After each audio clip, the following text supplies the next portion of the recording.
ঘণ্টাখানেকের বৃষ্টিতেই জলমগ্ন জিবি হাসপাতালের trauma centre.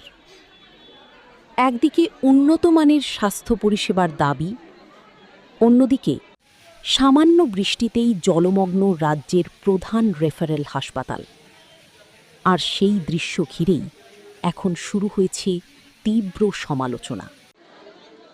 হাসপাতালে চিকিৎসা নিতে আসা রোগী ও তাঁদের পরিজনদের নোংরা জল পেরিয়েই পরিষেবা নিতে হচ্ছে। ট্রমা সেন্টারের ছাদ থেকে অঝরে পড়ছে জল। হাসপাতালের ভেতরে তৈরি হয়েছে চরম ভোগান্তির পরিবেশ। শুধু তাই নয়, হাসপাতালের নোংরা আবর্জনার জল চারদিকে ছড়িয়ে পড়ায় সংক্রমণের আশঙ্কাও বাড়ছে বলে অভিযোগ রোগীর পরিজনদের। বর্তমান শাসক দল যেখানে রাজ্যের স্বাস্থ্য ব্যবস্থার উন্নয়ন নিয়ে যখন বড় বড় দাবি করছে, তখনই বাস্তবে জিবি হাসপাতালের মতো গুরুত্বপূর্ণ প্রতিষ্ঠানের এই বেহাল চিত্র স্বাভাবিকভাবেই তুলছে একাধিক প্রশ্ন।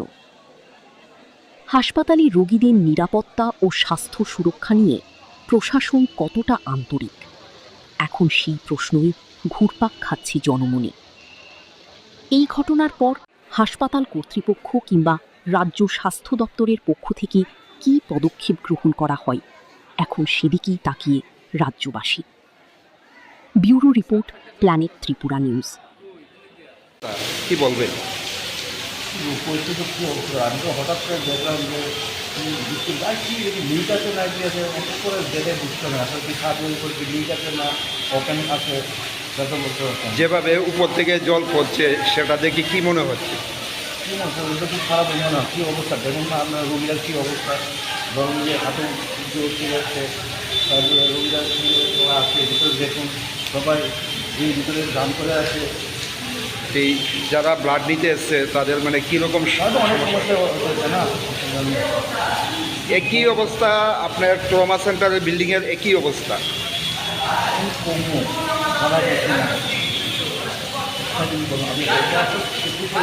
কি মনে হয় যে বিল্ডিংটা ইঞ্জিনিয়ারের তৈরি করেছে, প্ল্যানের কোনো ভুল রয়েছে?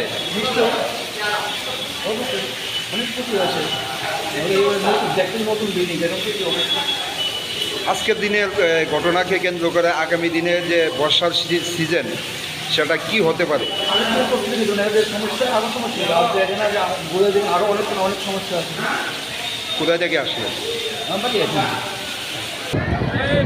অল্প বৃষ্টির মধ্যে জল একদম ভিতরে গেছে, তাদের কোটি কোটি টাকার বিল্ডিং, কিন্তু সামান্য প্ল্যানিংয়ের লেগে এই মানুষ দুর্ভোগ, মানে ভিতরে জল ঢুকে গেছে। সামান্য বৃষ্টিতে একবারে হাসপাতালের ভেতরে জলমগ্ন, কি বলবেন? পরিকাঠামো ভালো না, তাই তো জল ঢুকলো। এই জলের মধ্যে আপনারা টিকিট সংগ্রহ করছেন, এতে কি সমস্যা হচ্ছে?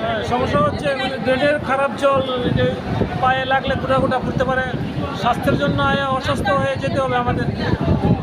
এটা কি ড্রেনের জল নাকি? ড্রেনের জল, একদম ড্রেনের জল, নোংরা ড্রেন, ঘুরে ড্রেন পরিষ্কার নয়, পরিষ্কারের অভাবে ড্রেন ভিতরে জল ঢুকে গেছে। কোথায় থেকে আসলে? আমি নরসিংগড় থেকে আসলাম।